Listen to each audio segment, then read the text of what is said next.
Sharing is Caring by Itslivybear, Chapter 7, First Encounters. Hitoshi was nervous. Sure, he had made it into UA, into the hero course, and into the class with the boy he's known and loved for over 2 years, but he was still nervous. Even with Neto beside him to fight off any naysayers, there was still an exception. Hitoshi had a quirk that most would consider villainous, and while his classmates seemed friendly enough, he was just waiting for the other shoe to drop. Neto assured him it wouldn't, that UA was different, but old habits die hard. He was also nervous because of this mysterious third soulmate that neither of them had gotten closer to discovering.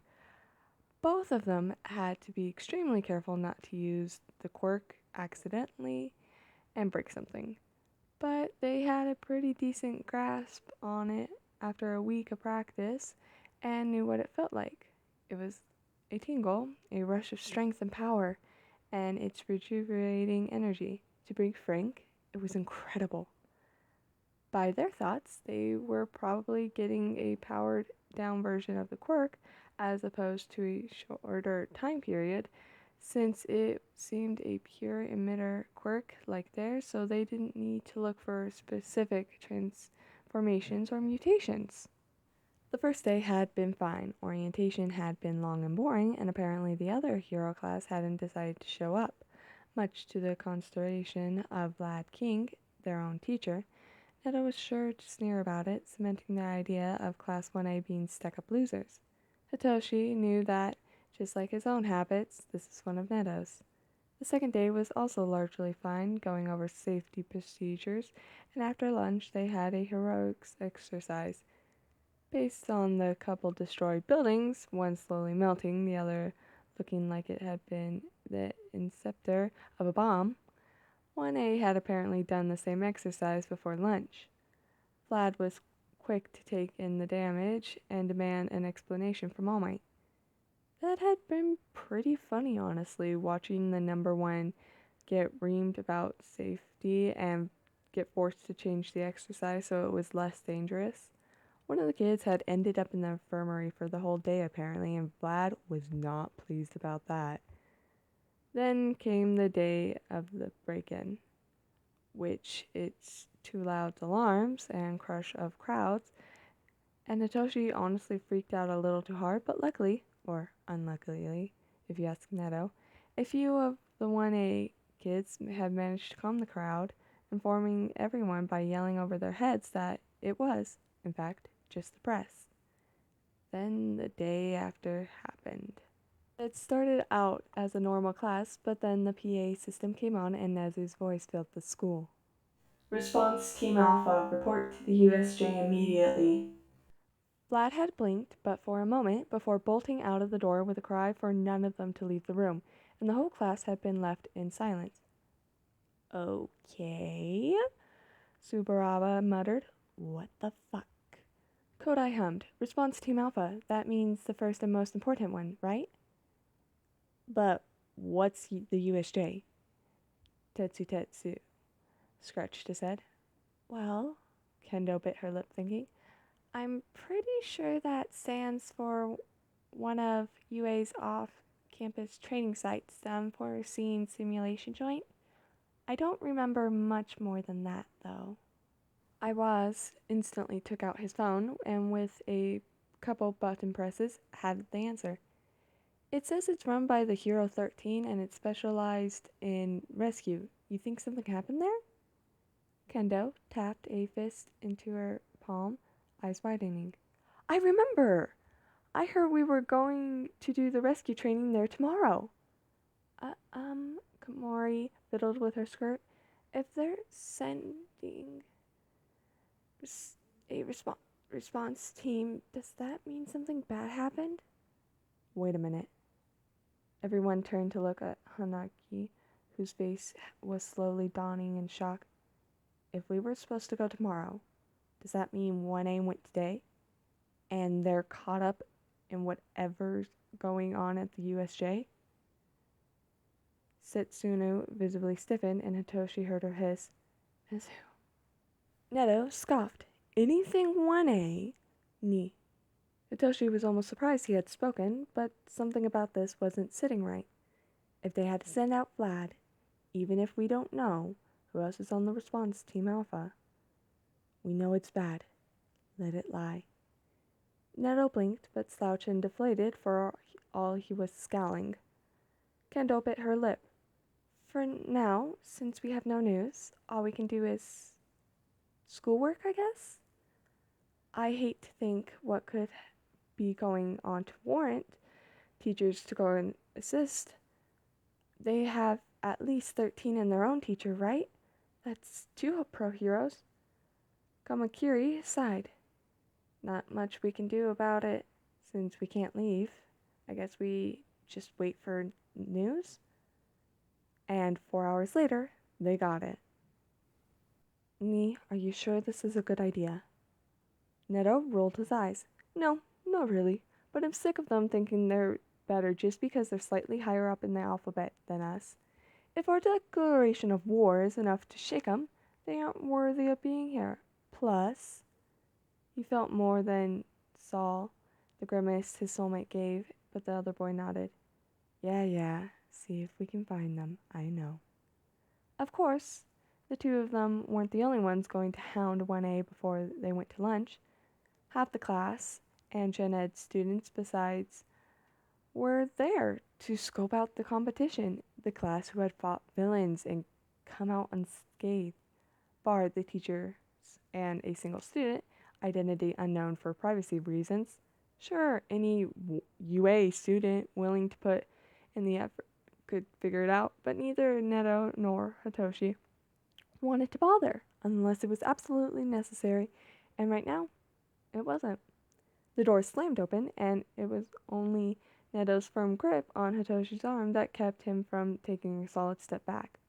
Neto reached down and squeezed his hand, trying to convey with his eyes that he was here, and he wasn't going anywhere, even if he did have shitty ideas sometimes. Whoa, what's with all these people? The explosive blonde who had opened the door scoffed. Shitty extras come to scope out the competition. Everyone learned about the sports festival shitty hair, and they want to see the biggest threat before deciding whether they want to fight or go running with the tails between their legs. The entire crowd bristled, but a voice from inside cut through the muttering outrage, easily recognized as Ida, the same one who had calmed the crowds during the break-in. Bakugo, I must insist you do not call our fellow students extras, and please call Kirishima by his name. The newly named Bakugo, Mr. First Place, all villains points, rolled his eyes.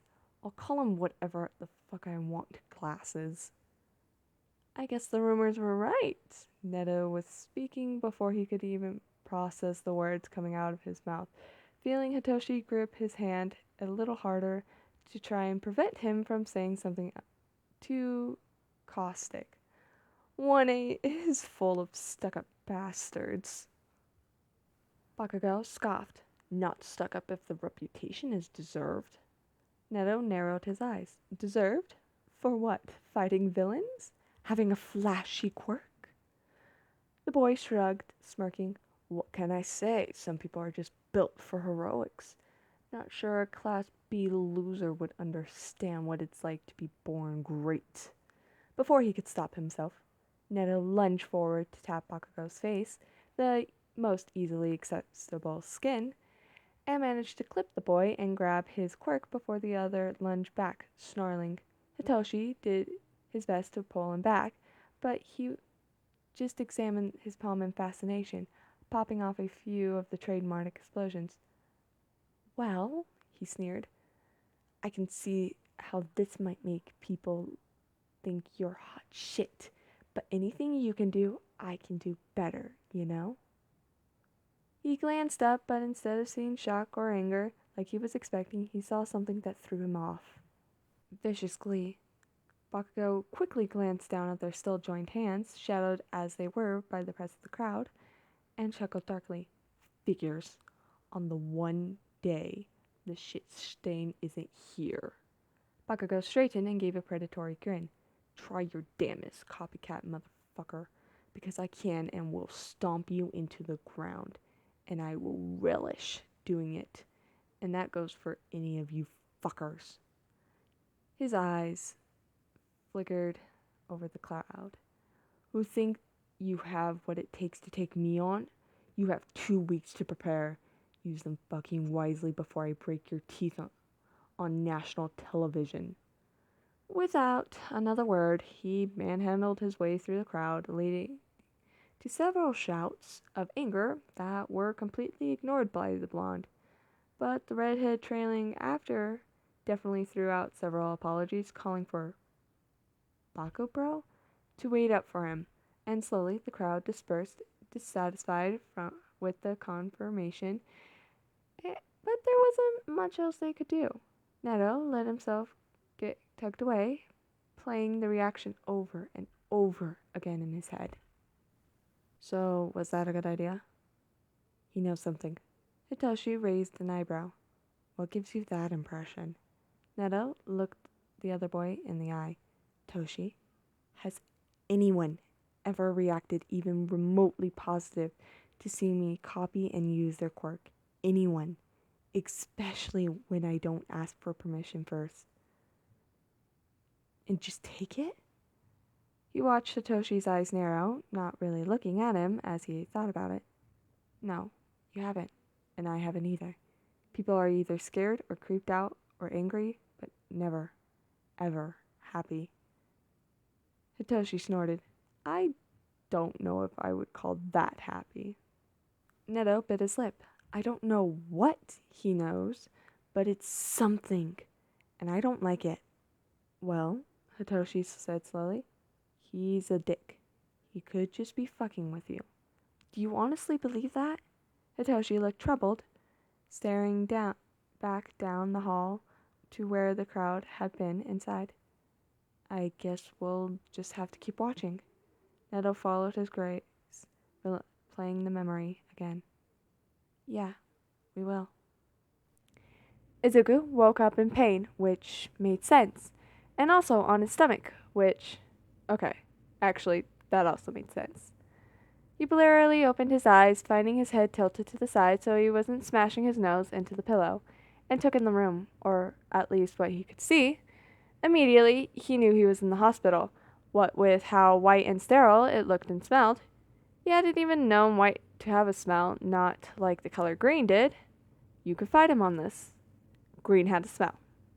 But something about this room smelled white. He tried to shift and immediately stopped doing that because the skin on his back was pulling at things, and it was in so much pain, and he really needed it to not be in pain.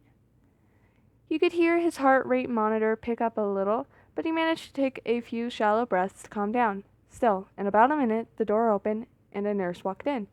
Ah, he said, you're awake. How are you feeling, Midoriya? Izuku swallowed. Bad, he croaked. The nurse winced a little, but was still smiling. I can imagine. Can you tell me specific areas of concern? Back.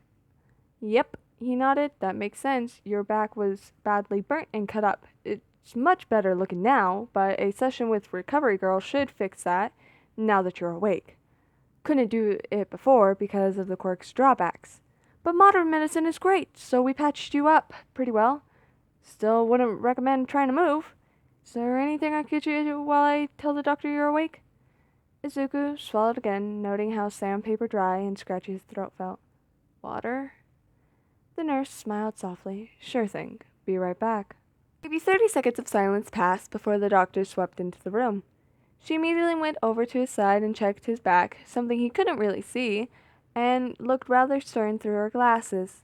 After the nurse came back in and helped slip the straw into his mouth, water was nectar of the gods right now. She straightened and hummed. Well, Midoriya, you're looking pretty good. No infection, which is good. Since you slid across the ground, we had to remove foreign particles from your back. But I'm glad you seem to be healing nicely. If Sakura hasn't already told you, the nurse waved a little.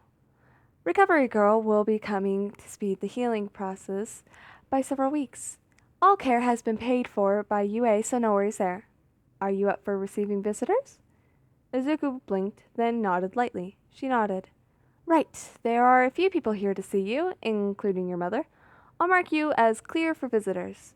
She swept out of the room, the nurse following, and it seemed like he blinked, and his mom was sweeping into the room, eyes glistening. Oh, Izuku, my baby! He closed his eyes, feeling way more at ease now that he has seen his mom. She gingerly wrapped her arms around him, doing little more than patting his shoulders, but he appreciated the physical contact, if nothing else. He shifted slightly and blinked. A strained glance down confirmed his arms to be in casts. He hadn't even noticed, but they were set straight out of his shoulders instead of bent at the elbow like most casts seem to be. Maybe to make it easier to lie down on the bed? Regardless, they weren't bothering him, at least as much as his back was.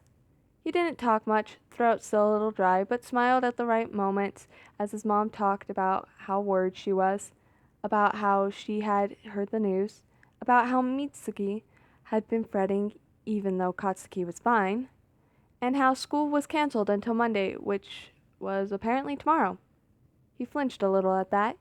He had been asleep for at least 36 hours then, completely missing Saturday and probably most of Friday. He'd probably miss school tomorrow. After a while, she could probably tell he was getting tired and patted him again before leaving, promising to visit again later, after his healing with Recovery Girl, so she could give him new clothes and some home-cooked food. He smiled at her as she left, blinking slowly. He was decently tired, but he could probably stay up for a good long while yet. The next person to walk through the door had him wishing he could sit up, because what the fuck? Aiwazawa Sensei was up and about, apparently, even if he did look like a mummy, and was immediately flopped down in a chair. Hey, kid. He was soft, softer than Izuku had even heard him, and the shock must have shown on his face because Aiwazawa continued with a sigh. Don't look at me like that. I have every right as your teacher to be worried. More, since the fact that you got injured at all is failing on my part. Izuku opened and closed his mouth a few times. His fault. But that was impossible. It's not like he could have known.